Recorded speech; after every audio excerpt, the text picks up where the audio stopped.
Guys welcome back to our YouTube channel. நம்ம சேனலுக்கு யாராச்சும் புதுசாக இருந்தீங்கன்னா மறக்காமல் சப்ஸ்கிரைப் பண்ணி பக்கத்தில் பெல் ஐக்கானை கிளிக் பண்ணிக்கோங்க. அப்போ தான் நான் போடக்கூடிய புது புது வீடியோ உங்களுக்கு உடனே நோட்டிஃபை ஆகும். பப்ளிக் எக்ஸாமில் மார்க் சில பேர் நல்லா படித்தாலும் கம்மியாக எடுக்கிறாங்க. பட் இதுக்கெலாம் மெயின் ரீசன் அவங்க பண்ண சின்ன சின்ன ஸ்மால் மிஸ்டேக்ஸ் தான். முக்கியமாக அவங்க பண்ணுற அந்த careless errors during the exam. So இன்றைக்கான வீடியோவில் நம்ம எதை பற்றி பார்க்க போகிறோம்னா, some of the most common mistake students exam எழுதும் போல பண்ணுறது தாங்க. இதை நீங்கள் அவாய்ட் பண்ணிங்கன்னா உங்கள் மார்க்கும் இன்க்ரீஸ் ஆகும். So make sure you watch till the end and score high marks in your public exam. சரி வாங்க கைஸ் வீடியோக்குள்ளே போயிடலாம். Mistake number 1. இந்த மிஸ்டேக்கு நானே பர்சனலாக பப்ளிக் எக்ஸாம் எழுதும் போல் பண்ணியிருக்கேன். அது என்ன மிஸ்டேக்னால், கொஸ்டினை சரியாக படிக்காமல் அதுக்கு ஆன்சர் எழுதுறது. ஸோ மெனி ஸ்டூடெண்ட்ஸ் அந்த கொஸ்டினை படிக்காமல் அதுக்கு டக்குன்னு ஒரு வார்த்தையை திடீர்னு படிச்சுட்டு ஆன்சர் எழுதுவாங்க. பட் கொஸ்டின்ஸில் என்ன கேட்டிருப்பாங்க, சம்டைம்ஸ் எக்ஸ்பிளைன், கம்பேர், லிஸ்ட், இல்லை ரைட் ஷார்ட் நோட்ஸ் இந்த மாதிரி கேட்டிருப்பாங்க. ஆனால் நம்ம வேறு ஏதோ ஆன்சர் எழுதுவோம். இருந்தும் நம்மளுக்கு அந்த கொஸ்டின் ஒழுங்காக படிச்சிருந்தோம்னா அந்த கொஸ்டினோட ஆன்சர் நம்மளுக்கு நல்லாவே தெரிஞ்சிருக்கும்.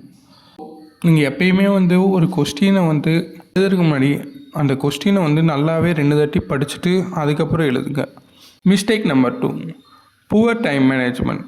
ஸோ சில ஸ்டூடெண்ட்ஸ் இப்போ மேக்ஸில் ஒரு ப்ராப்ளம் சால்வ் பண்ணுறாங்கன்னா அந்த ப்ராப்ளம் அவங்க ஸ்டக் ஆகிட்டாங்கனாலும் அதே திருப்ப ட்ரை பண்ணுவாங்க.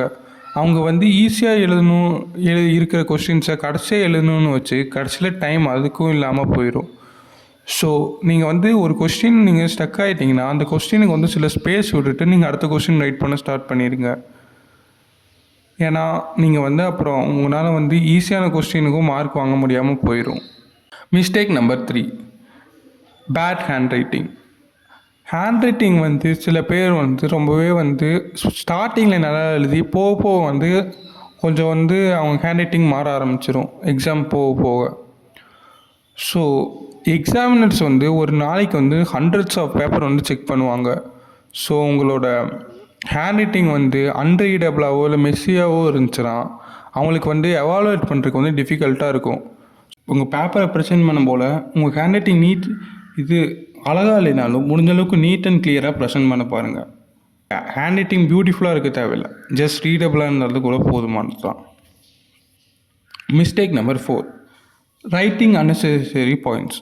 கொஸ்டினில் 2 பாயிண்ட்டோ 3 பாயிண்ட்டோ கேட்டிருப்பாங்க. ஆனால் நம்மளுக்கு தெரியும்னு சொல்லி 10 பாயிண்ட்ஸ் கூட எழுத வைப்போம்.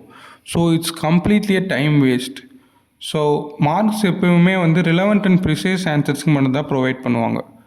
ஸோ அந்த கொஸ்டினுக்கு ஏற்றபடியான ஆன்சர்ஸை மட்டும் நீங்கள் எழுதினாலே போதுமானது. தேவையில்லாமல் ஓவர் ரைட்டிங் தேவையில்லை. Mistake number 5. Skipping easy questions. Students என்ன பண்ணிடுவாங்கன்னா, கொஸ்டின் ஒரு டஃப்பான கொஸ்டினை பார்த்தோன்னே அதையவே ஃபஸ்ட்டு சால்வ் பண்ணலான்னு எடுத்து ஈஸியான கொஸ்டினுக்கு ஆன்சர் பண்ண விட்டுருவாங்க. ஸோ நீங்கள் எப்பயுமே எக்ஸாமில் இந்த பாயிண்ட் நல்லா நான் வச்சுக்கணும். எந்த கொஸ்டின் உங்களுக்கு நல்லா தெரியுதோ அந்த கொஸ்டினை ஃபஸ்ட்டு ஆன்சர் பண்ணணும்.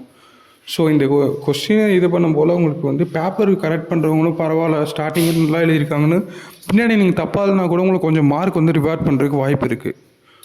So this is a very very key mistake. Mistake number 6. என்ன தான் நம்ம ஆன்சரில் கரெக்டாக வேகமாக எழுதினாலும் நம்ம சில தாட்டி ஸ்பேஸ் விடவே மறந்துடுறோம். பேப்பரில் எல்லாத்தையுமே ஒட்டி எழுதி வச்சுருந்தீங்கன்னா திருத்தவங்களுக்கு ஒரு மாதிரி கன்ஃபியூஸ் ஆகிடுவாங்க.